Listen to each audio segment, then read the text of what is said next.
It makes no sense to deny this melting pot history and to pretend as though there's this white supremacy base of this country. There's not. There's none of this. And have you ever noticed that the people who always claim this white supremacy are some of the dumbest, most hideous looking individuals you've ever seen in your life? That nobody would ever claim, oh, that's a supreme human being right there. Nobody. I mean, Stephen Miller, Jesus Christ, he looks like an upside down bat. What are you talking about? I've never heard that one before.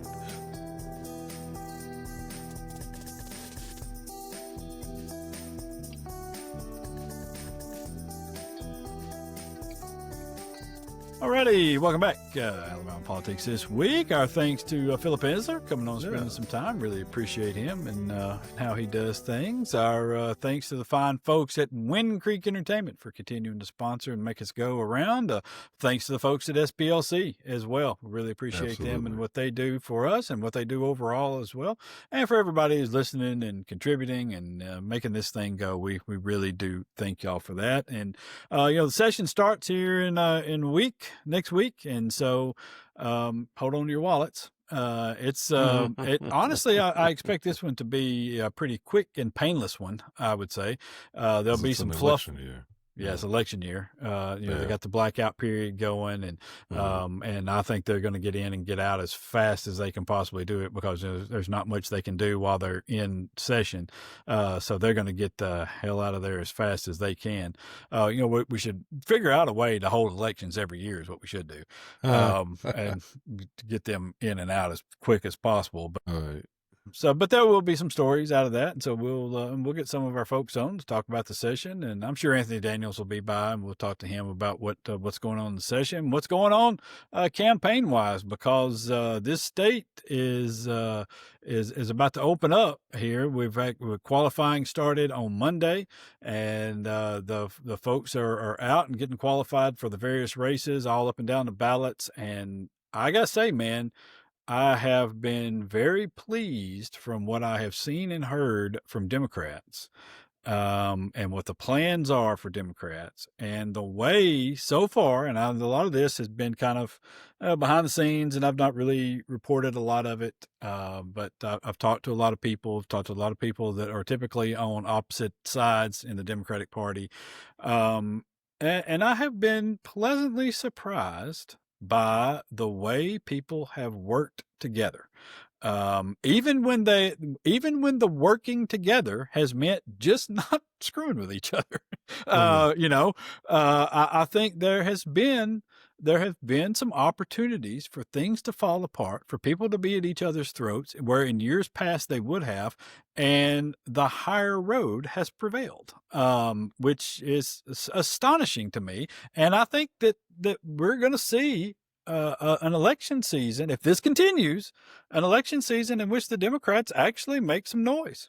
Well, I think you can't underestimate the fact that Trump and Trumpism have been galvanizing forces. Yes. And I think the level of fatigue that many of us on the left of the ideological spectrum have felt, has the level of fatigue we felt, I think, has really morphed into just outrage and rage and outrage and disgust.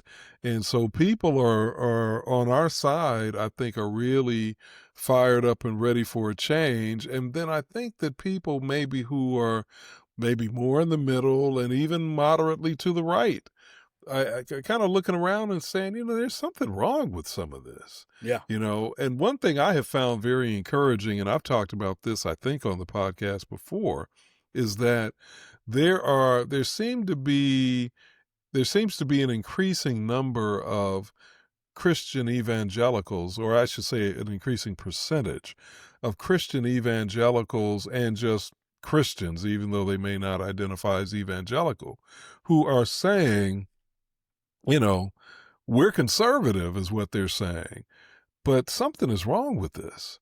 Just the lack of charity, the lack of concern for the welfare of other people. The fact that the cruelty so often seems to be the point when it comes to immigration and some of these other policies that have been put forward by this administration. I think it's having a corrosive effect on people that are Republicans and people that tend to vote Republican, like like Christians and a lot of Christians and evangelical Christians. Now I'm on the side of Christianity that doesn't vote that way, Yeah. but for those who do, I think they're getting kind of weary too, and I think they're kind of, some of them are saying, look, we don't need this. Hmm. Conservatism, okay, but we don't need this. This is something other than conservatism.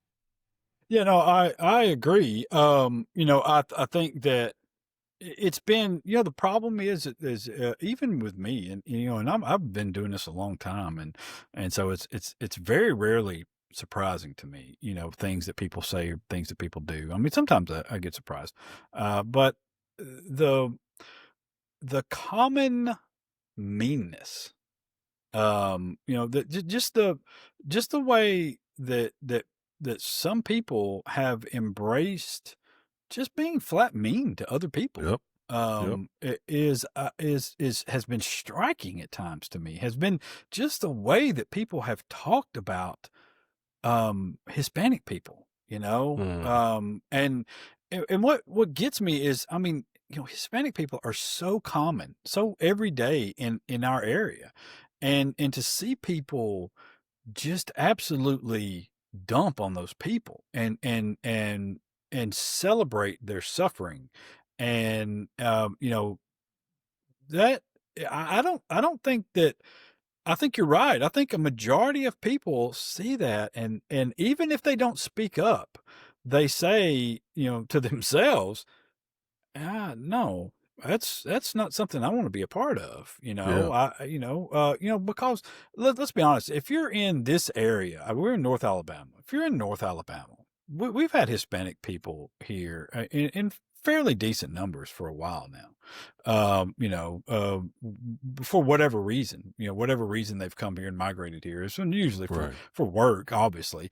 Yeah. But we've had a fairly significant number of Hispanic people in this general region for a while, and we've all kind of learned to work together, and you got a lot of Hispanic friends and people. If you've hired out work, you've had Hispanic people at your house and around, and you've Mm. come to understand, and your kids have had Hispanic kids in their classrooms, and you've come to understand that almost all of them are very good people, that are, yeah, I mean, maybe they don't have the legal status that you would like for them to have, but they're not bad people. They didn't come here because they were running drugs and got left behind. They Right. came here looking for a job, a better life for their family, or somebody told them, hey, there's an opportunity to work here. And they came here on a work visa, and they overstayed that visa, and they just blended into life around their Well, communities. And I think people, when you talk about those folks,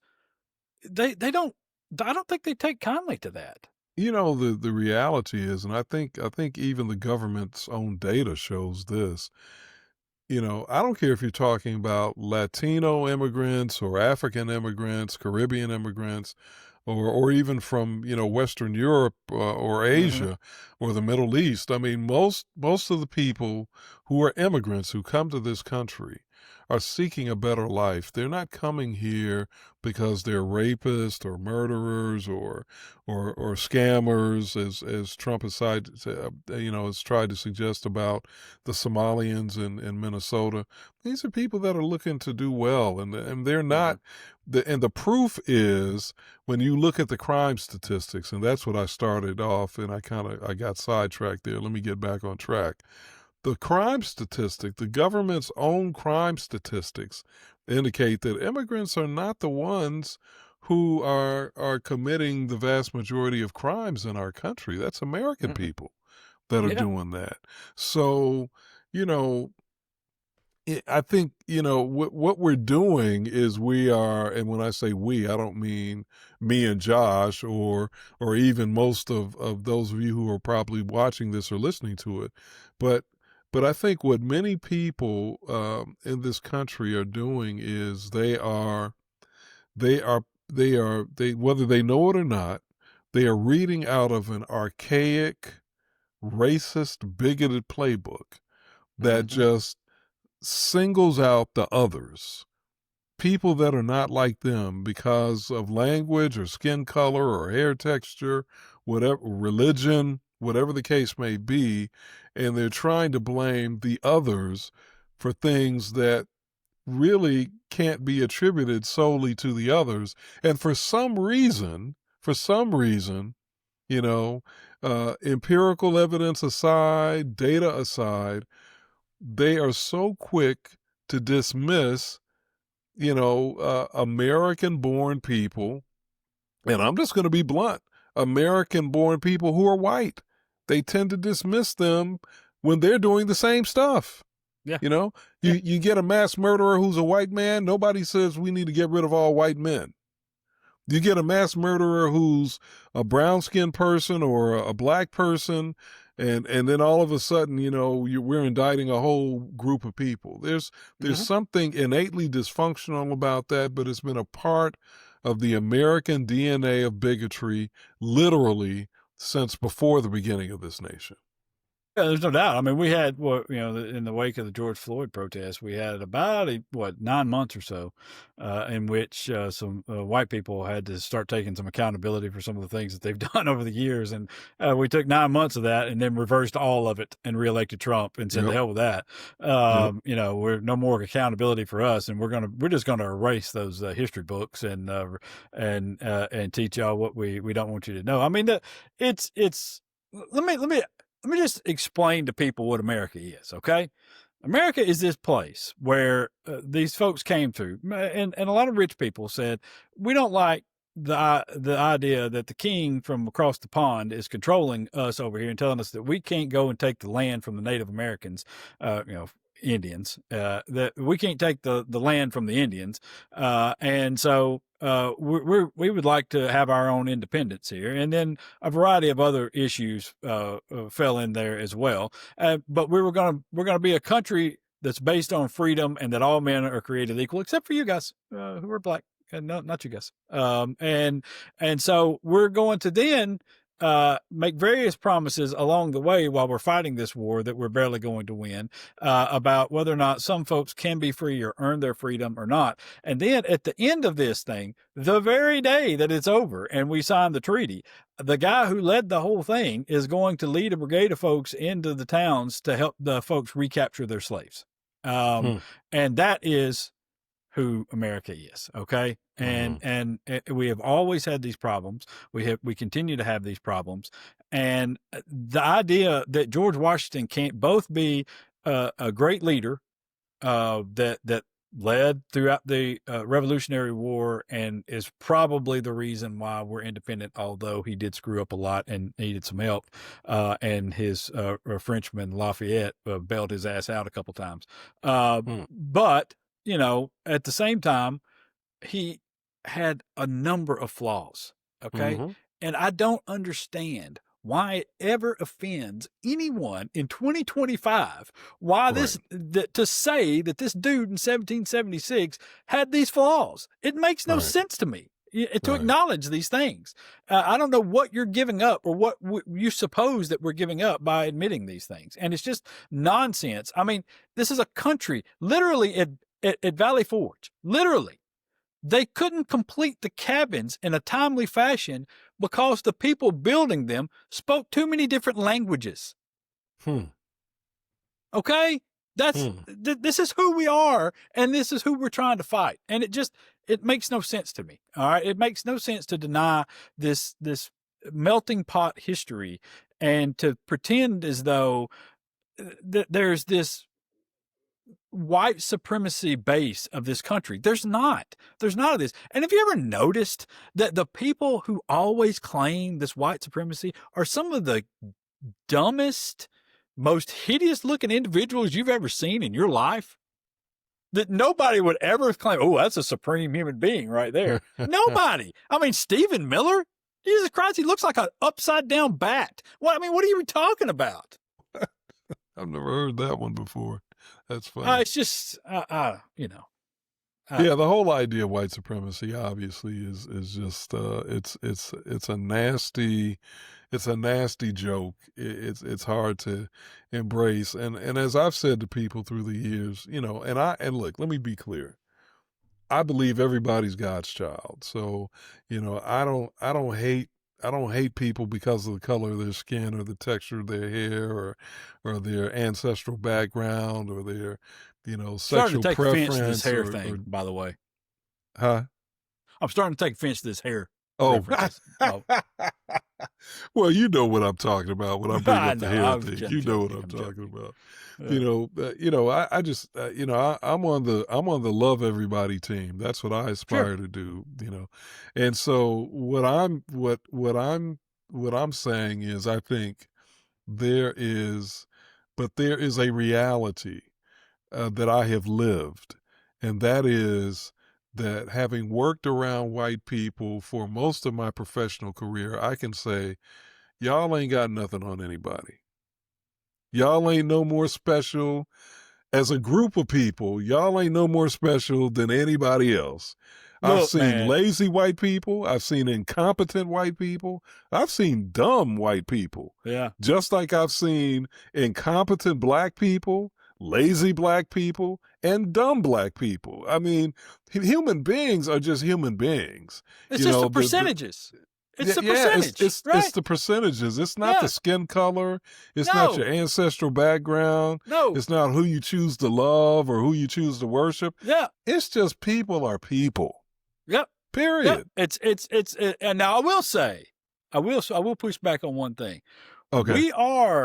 We are supreme when it comes to audacity. Okay. We got the audacity. We've got more audacity than anybody you've ever met in your life. You think so? Oh, I don't know. No I've talked to some people of color who are pretty full of themselves. I'll just leave it at that. Yeah, well, I'm just talking about on the whole, playing the percentages. I think we've got audacity covered. Yeah, but it is. It's just percentage, and the percentages are affected by circumstance. Up and down the line, poverty, and what your relationship to crime, and all those things. I mean, but we've chosen to be dumb, and that's what's always bothered me about this is our just choice to be stupid about it. Our choice to say that we're going to base this on the dumbest of things, skin color. I mean, it's such if you step back for just a second, I always say, if you step back for just a second and think about how stupid that is. I mean, just imagine that you said, I'm going to judge this person based on whether or not he has even eyebrows.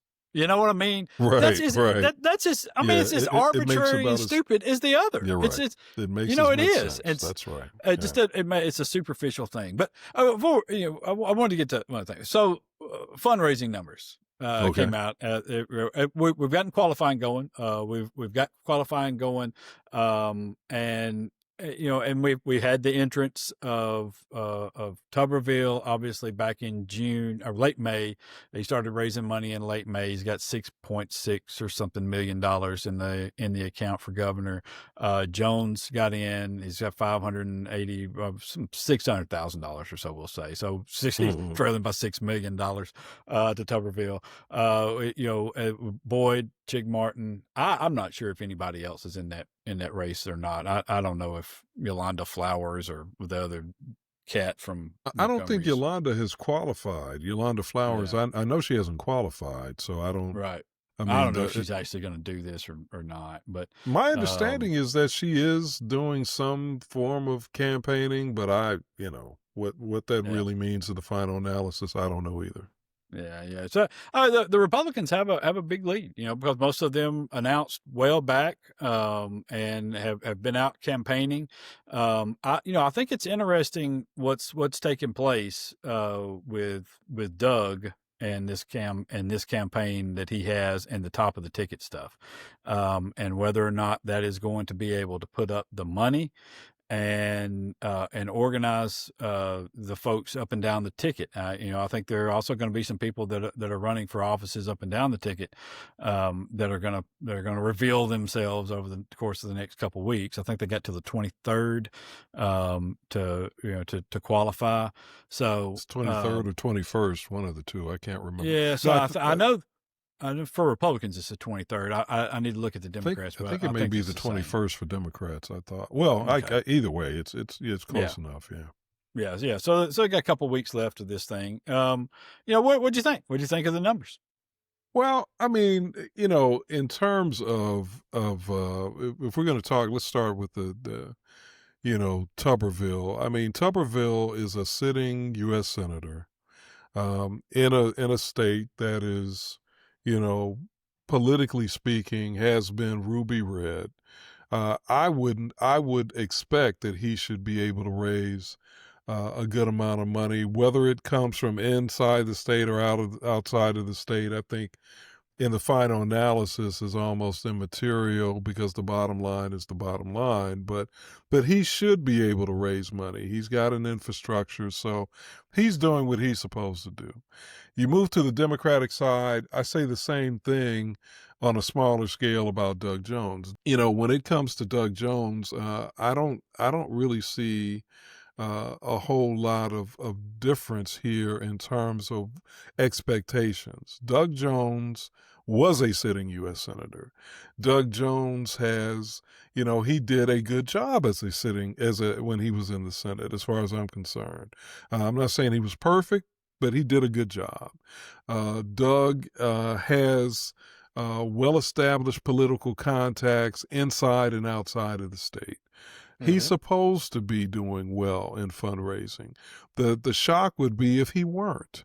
Right. Now I do think that the emphasis that is being placed on what he's done so far, I think the number is like 6,000 people have 6,000 Alabamians have donated, to his campaign so far. And that's great. That's a nice number. But, the reality is we have 1.3 million registered Democrats in this state. So, 6,000, while that's a good number to start a campaign, that's what, 4/100ths of a percent of those who are registered Democrats.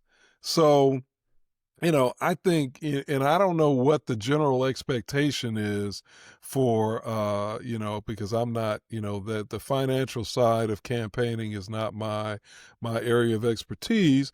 But I would say that, if you got 1.3 million people, who are registered voters, who are registered Democrats, and your claim to fame is 6,000 contributors, you still got a ways to go in my mind, and that would apply to anybody. I don't care if you're talking about Doug Jones or Will Boyd, Chig Martin.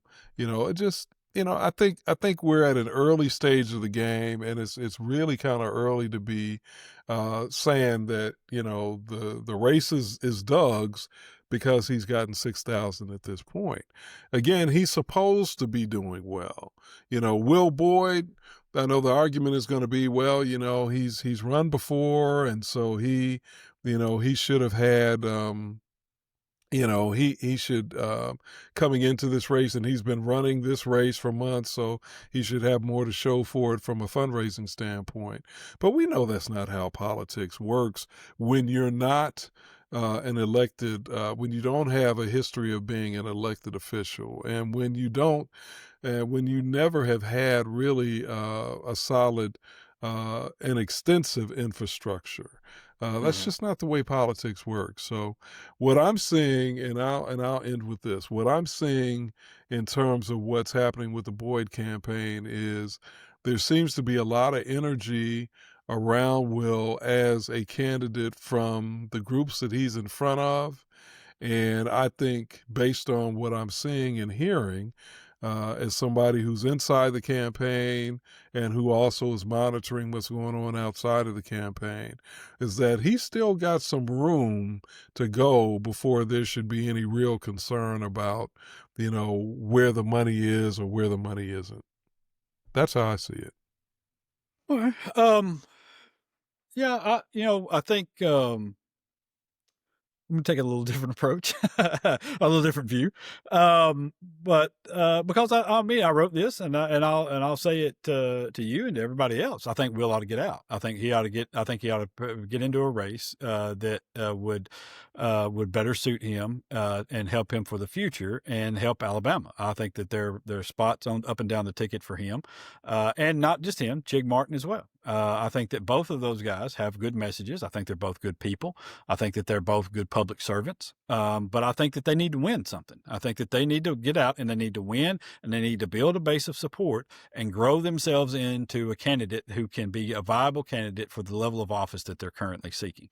And I don't think that they have that. And yeah, look, 6,000 or 7,000 or whatever it is, individual donations that Doug had in the first month is a drop in the bucket compared to the total number, but it's about 5,000 more than those two guys have gotten combined over the Oh, no course of the last question. 6 months. No question. And, Yeah. and while I think that Will is a very inspiring speaker and that he has done well in front of the people that he's been in front of, the problem is the campaign is not generating the level of overall excitement and overall growth that he's going to need to be able to realistically challenge Tommy Tuberville I at this don't, point. I don't, I don't know how you arrive at that at this point. What do you base that on? But where's his events? How many people is he speaking in front of? Where's the money that has been raised for him? Where does he poll in comparison to people? That's not growing. Well, I I mean, he's don't, not. I His mean, last fundraising, he got what, $2,000, $5,000. well, I mean, let's lay the whole thing out though, Josh. I Okay. mean, the reality is, before Doug got into the race, I think the consensus was that Will was the front runner. So I'm not sure, and I don't know if there was any polling done on that. I haven't personally seen any polling. Maybe there was some done, but I hadn't seen it. Now, since Doug got into the race, I don't know what the polling is showing or not showing. But again, Doug getting into the race as somebody who has been elected statewide before, he should poll well. He should be doing well with fundraising. When it comes to the whole idea of where Will should be in terms of raising money, I think again, you can't really measure that in the same way that you would measure it with Doug, because Doug came in with an apparatus, and also, let's be frank. I mean, Doug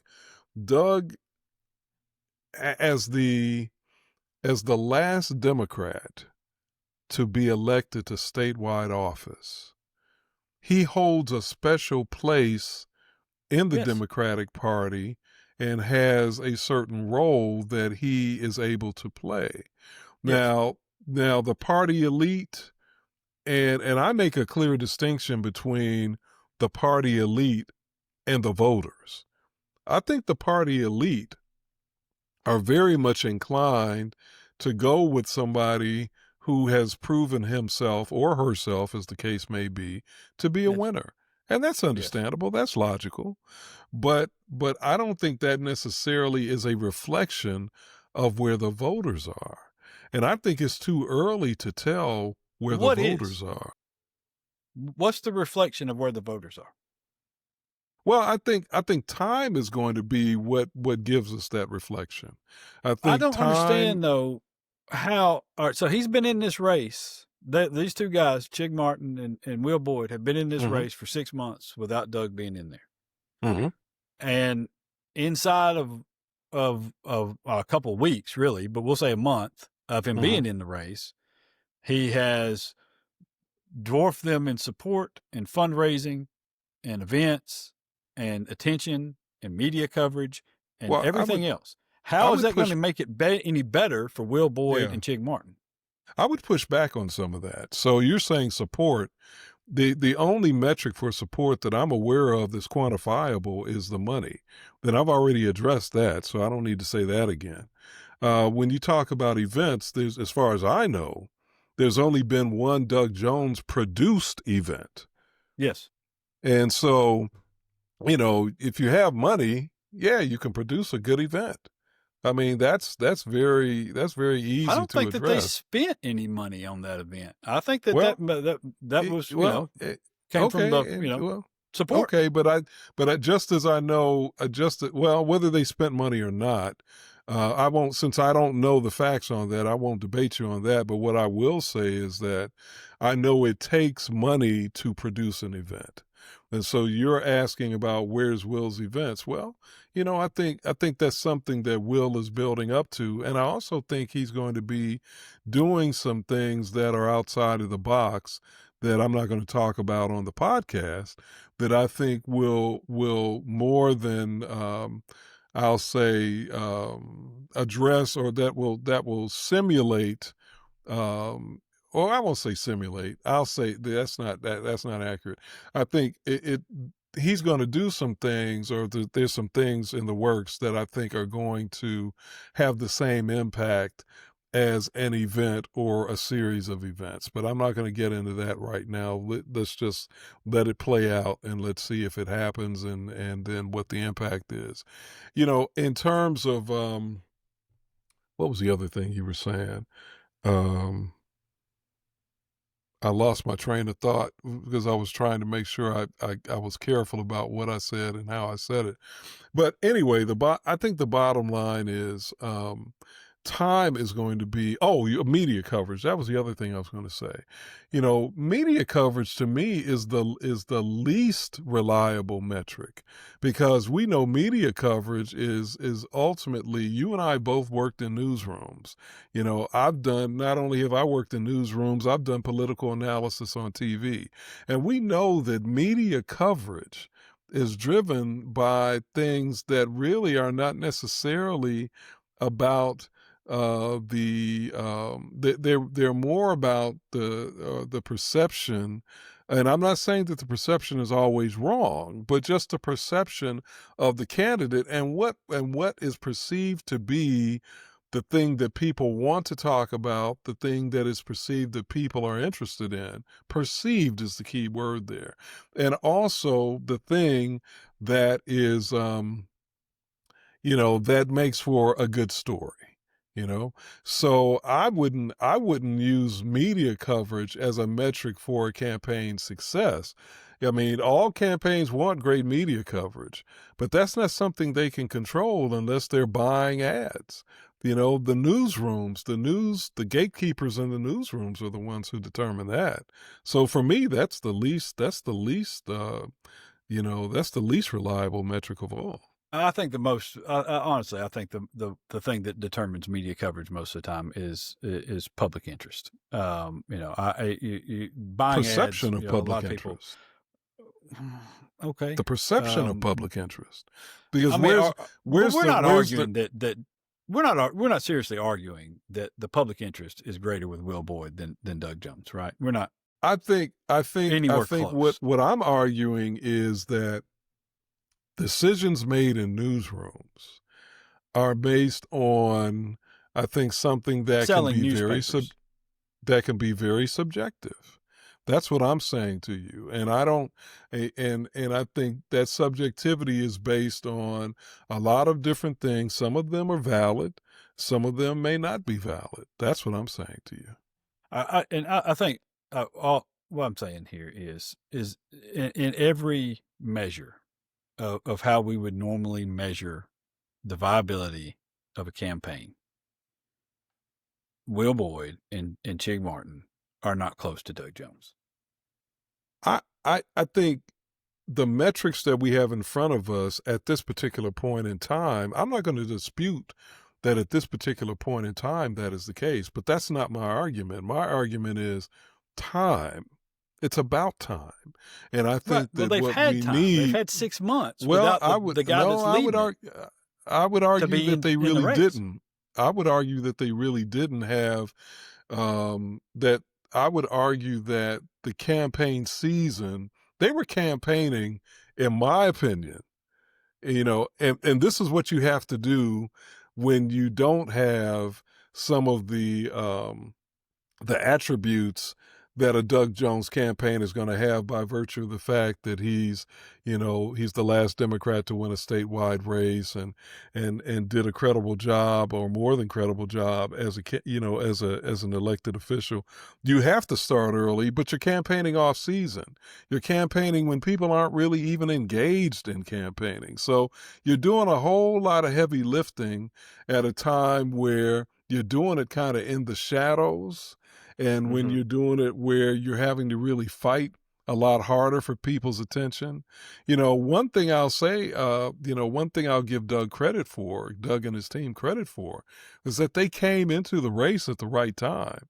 They were able to conserve energy, and I'm sure they were galvanizing resources in some way and on some level, taking advantage of the fact that he was he was an elected official, and his the prominence and the I'm sure the networking that he's established over the past few years, even being out of office. you know he was able to do all of that in a way, and accrue to his benefit in a way that a Will Boyd or a Chig Martin wouldn't be able to. you know what Will has been doing, and I can speak for Will, I can't speak for Chig Martin, but what Will has been doing is a whole lot of heavy lifting in the shadows in ways that aren't going to be nearly as quantifiable or as impactful at a time when people just, and that's because, again, time, people aren't paying attention right at that point. So I don't. You're making the 6 months, I think, a lot more meaningful than I'm making it.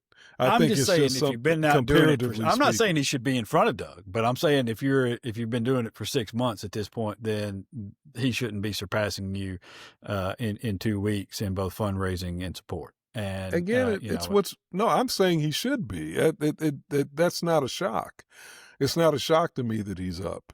He should be up. There'd be something wrong if Doug Jones, having done what he's done, if he had come in and wasn't up, I think there'd be something wrong. And it would show that he would be, he wouldn't be a viable candidate. And nobody's saying that. Doug Jones is a viable candidate. And so he should be doing what he's doing. To me, it's no different than, take a sports dynasty, that comes into the playoffs. There's something you expect from them because they've got a track record. It doesn't mean they're going to win the championship, but you expect them to come in and accomplish certain things because they've been champions. They've got championships under their belt. yeah, I mean, I don't know. I think we're, you know, like I said, I think that Will would be better served to enter into another area. I believe He's he's going not to be going to sitting do it. at home in May. After May, I think he's going to be sitting at home after May with roughly the same percentage of the Democratic vote that he received the last time he faced Doug Jones, and I think that he could at this time pivot into a different race, serve the people of Alabama, and help himself into the future by gathering this base of people that he is lacking. He's obviously lacking at this point. This base of people that are willing to give, that are not given to him now, and I think that would serve him. It would serve Chig Martin the same way, and the constant people listen. I like I said, I think Will is a great speaker. I think Will has great ideas. I think he's a great person. And that's the reason why I want him to be in a race and have a shot at doing some stuff. But I think currently that what he's doing is hurting himself and ultimately going to hurt himself and ultimately going to hurt the party overall. Well, And how I does think it? that I don't see how it hurts himself, but I mean, I think you could say that, but I don't agree with that at all. But how do you think it hurts the party? I'm curious to know.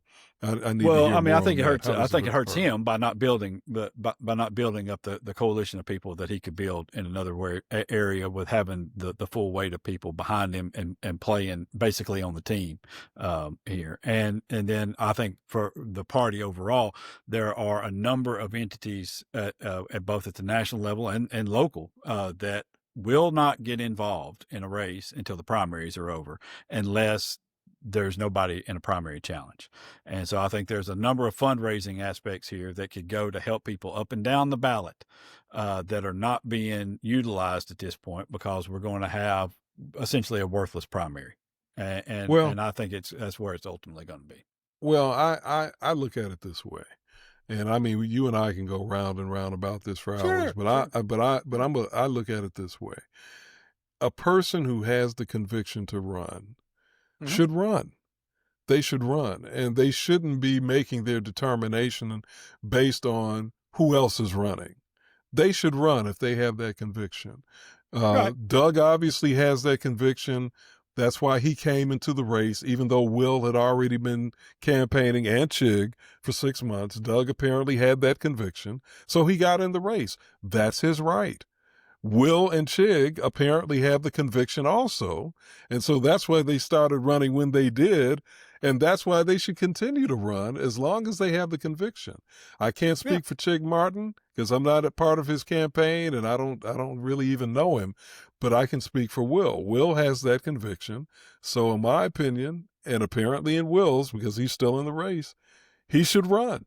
People Well, ought to listen, follow those I'm not saying he convictions. ought to be kicked out. I'm not saying he ought to be kicked out, I'm but saying he should I run do for what believe, he's convicted for. He's not convicted to run for some other race. He's convicted to run in this race.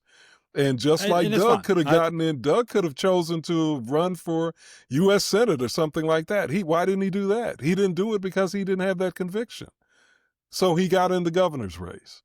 All right, Yes, okay, but so he did at a it. point, I think that we have to judge a candidate on the views that they have and on whether or not they're going to be realistic, and I think that this is it's unrealistic where he is currently that he's going to win, I think and I time will think that tell. it's certainly And it time will, certainly it will. and time may prove that to be the case. And Hmm. I think if Will is convicted on that, then he'll be at peace with whatever time tells him, just as Doug should be, just as Chig Martin should be.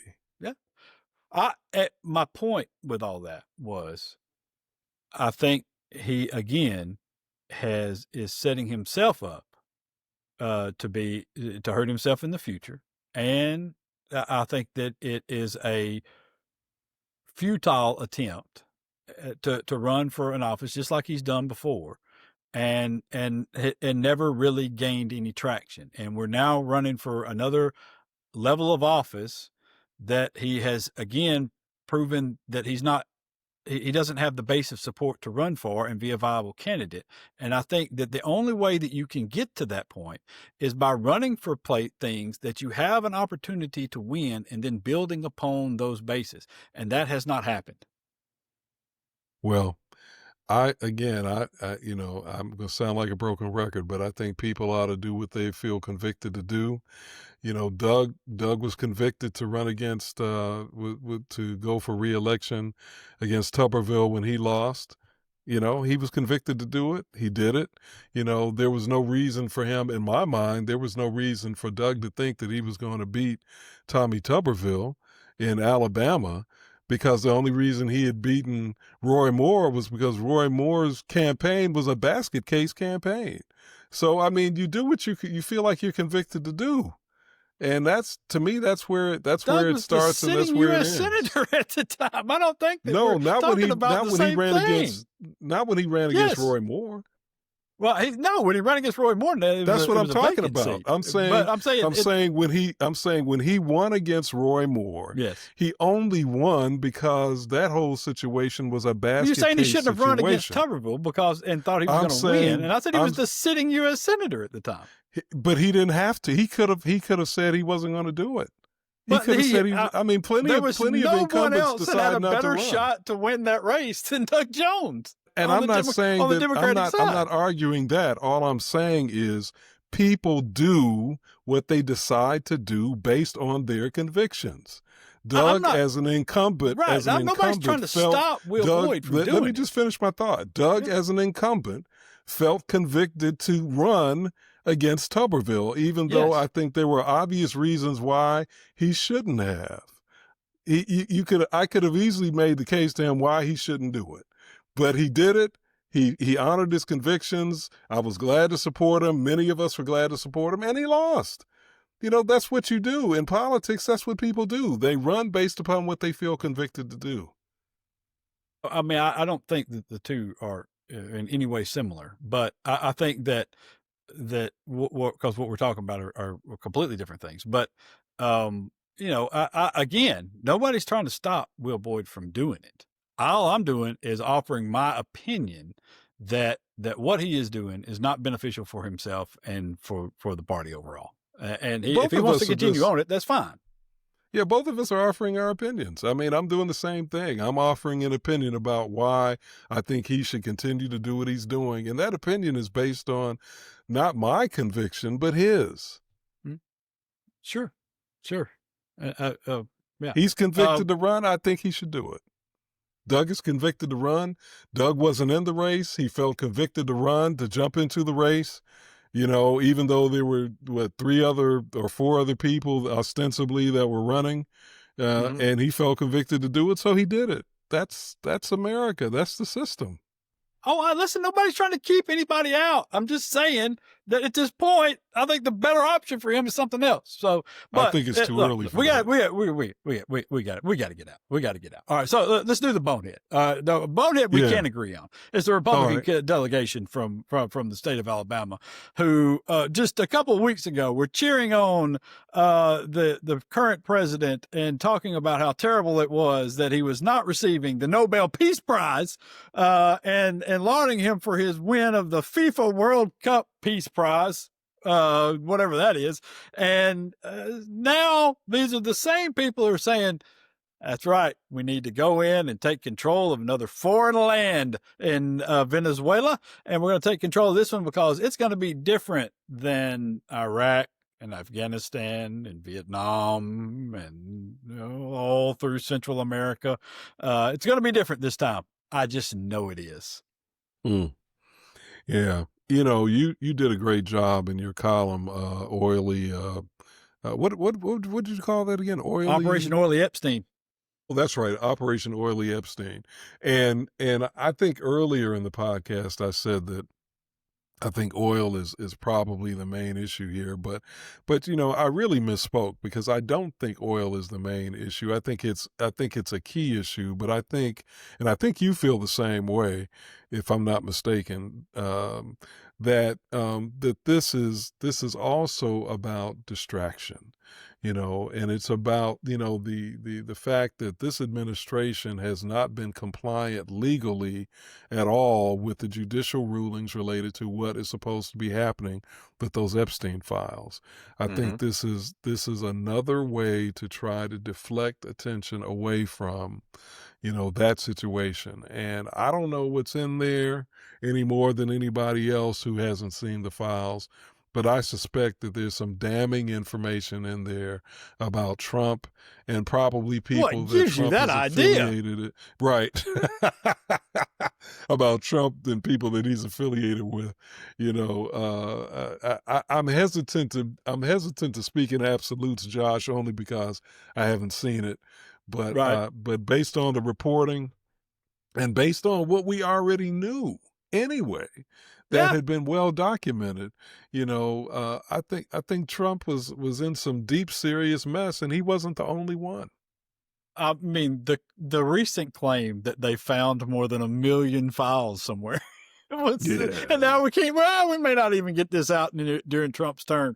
It's yeah, whatever's in there is devastating for Donald Trump. You can bet on that's what I that. All right. believe. Yeah, There are some devastating things in there. And so listen, sometimes you got, instead of facing the music, You've got to invade a foreign country, okay? And the Republican delegation of Alabama will be happy to back you and support you fully on this little endeavor into Venezuela. So, all That right. doesn't surprise you though, does it? That doesn't Hell surprise you. no. That's Doesn't about to do surprise me. anything. I Yeah. mean, that they this is the thing that's going to get them beat is this just feckless loyalty to Donald Trump, and and it's what's ultimately going to be, I think, is going to cause the Democrats in Alabama to have some success in the upcoming elections, in the upcoming midterms. I think that loyalty to Trump and his stupidity and what it's done to the country and to the people in this state is going to cause them a lot of problems, and rightfully so. Yeah. With So, every passing day, it's getting harder to defend. yeah, it is that. All right. Till next week. Y'all be safe out there. Peace.